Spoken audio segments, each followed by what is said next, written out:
Say it.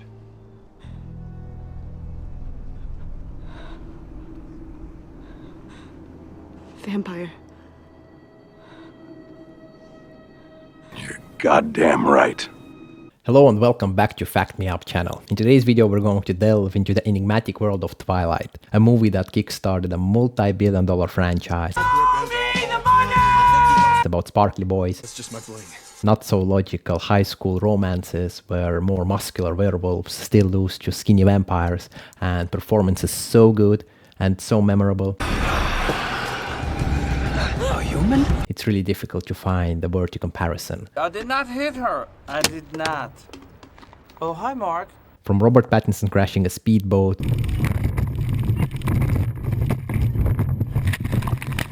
to Henry Cavill as the original Edward Cullen, get ready to sink your teeth into some fascinating facts about Twilight in this next video. Let's dive in. Stephenie Meyer had the idea for the Twilight in a dream.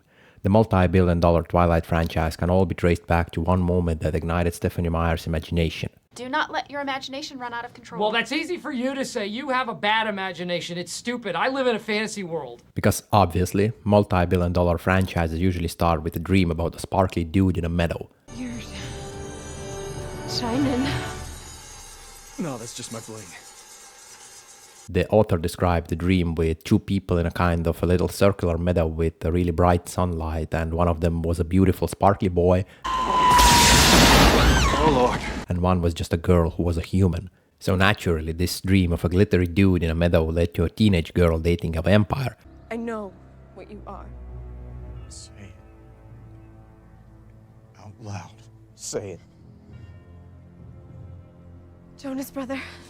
And the meadow became one of the most enduring motifs of the franchise. Clearly, the best way to create a multi-billion-dollar franchise is to take your dreams literally. I kind of have a dream. Yeah, I don't want to talk about it. And boom, shiny vampires in a meadow. Nikki Reed was the one who got the producers to add Robert Pattinson's songs to the film.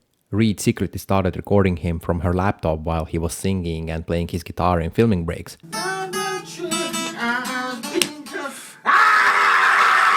Because nothing screams friendship like Secret Surveillance. The producers loved his tunes so much they forced him to record them, and thus the soundtrack was saved by covert laptop recordings, proving that illegal surveillance is a great way to kickstart a music career.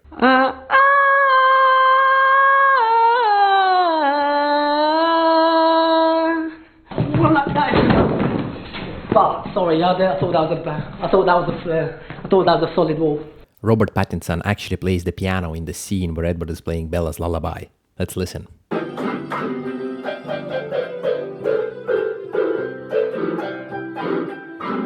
Okay, just kidding. Here's him actually playing.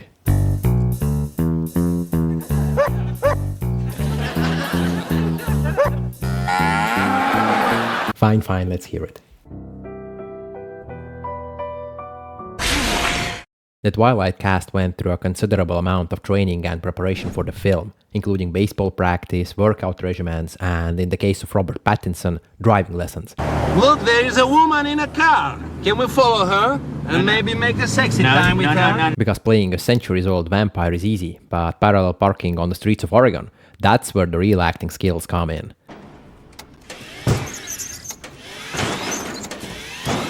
The actor didn't have his driving license, which was a huge problem since Edward does a lot of driving in the film. Luckily, he managed to obtain his license just before the filming began. Oh, and this was not the only vehicular mishap he had. He also crashed a speedboat in Brazil while filming Breaking Dawn Part 1, because why not? He did just one speedboat driving lesson, and as it turned out, he's not as smooth with the boats as he is with seducing high school girls with a vampire fetish.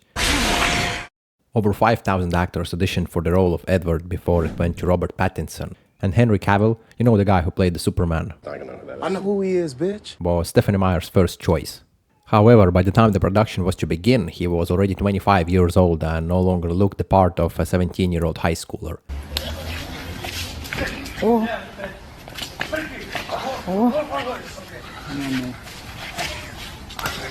Turns out there's a fine line between vampire and just plain old. I'm old.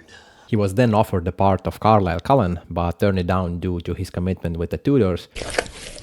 But I actually believe he just didn't want to bleach his hair white. In the scene where Bella goes to the Cullens' house for the first time, and when Nikki Reed's character had to break the bowl, she actually cut her hands for real. 'Tis but a scratch. A scratch? Your arm's off. No, it isn't. Well, what's that then? I've heard worse. This is why she's wearing gloves for the scene in the film, because obviously vampires are too cool for the first 8 kids. Or maybe she was just taking the method acting too seriously. Oh, I think he must be one of those actors who has to stay in character all the time. I heard Dustin Hoffman did this on the set of Tootsie and everyone hated it. Peter Facinelli was actually the second choice to play Carlisle Cullen. When he found out that he lost out on the final round of the auditions, he wrote a note to Catherine Hardwicke. I wrote you, but you still ain't calling. Saying, "I hope to work with you sometime," which must have been the most professional passive-aggressive begging letter ever. I didn't finish the whole letter. What? I fell asleep. At the last minute before shooting, the original actor withdrew due to shooting conflicts, and Hardwicke then offered the role to Facinelli, who immediately took it up. He then bleached his hair for the role.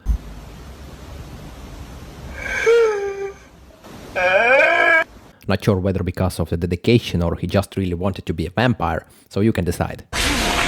Just a few weeks before filming began, Robert Pattinson went full method actor and stopped talking to anyone to feel like Edward Cullen.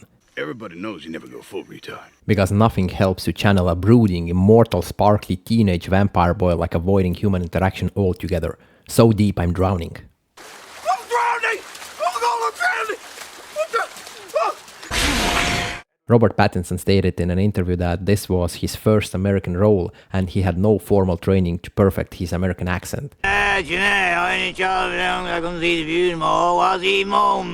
His idea was just wing it, sparkle, and hope for the best. Clearly, method acting at its finest. You went full retard, man. Never go full retard. All of the Cullens can be seen wearing jewelry with the same symbol on it. I pity the fool who puts on my jewelry. I do. I pity the fool. Because nothing says ancient and mysterious vampire clan like coordinating accessories. Edward, Jasper and Emmett all had the same wristband, and Alice and Rosalie had similar necklaces with symbol on it. Esme had a bracelet and Carlisle had a ring, and the symbol is the Cullen family crest. It's like they're the supernatural equivalent of a family that dresses in matching holiday sweaters. When the evil vampires make their first appearance, actors Kemji Gandhi, Rachel Lefevre and Edie Gathegi are all wearing little slippers painted like bare feet, which director Catherine Hardwicke painted herself.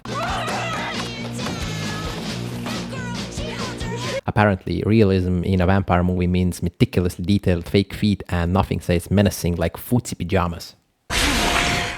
In the scene at the cafeteria salad bar, Bella drops an apple which Edward picks up and then cradles in his hands like it's the freaking Holy Grail, copying the cover image of the Twilight novel. Director Catherine Hardwicke said that it took them 13 takes to get it right. 13. Edible art? Try one more time. Edible art? One more time, sir, one more time. Edible art? This is really hard to do. Because, you know, gravity is a tricky business and catching a fruit is apparently a lot harder than pretending to be a century-old vampire who sparkles in the sun and drives a vulva. Vulva. For the role of Edward Cullen, Robert Pattinson flew from England to director Catherine Hardwicke's house to audition. There, he and Kristen Stewart, who was already cast as Bella Swan, rehearsed the meadow scene on Hardwicke's own bed. As it turns out, auditioning on a director's personal furniture is a totally standard Hollywood practice and not weird or awkward at all. Everybody's doing it.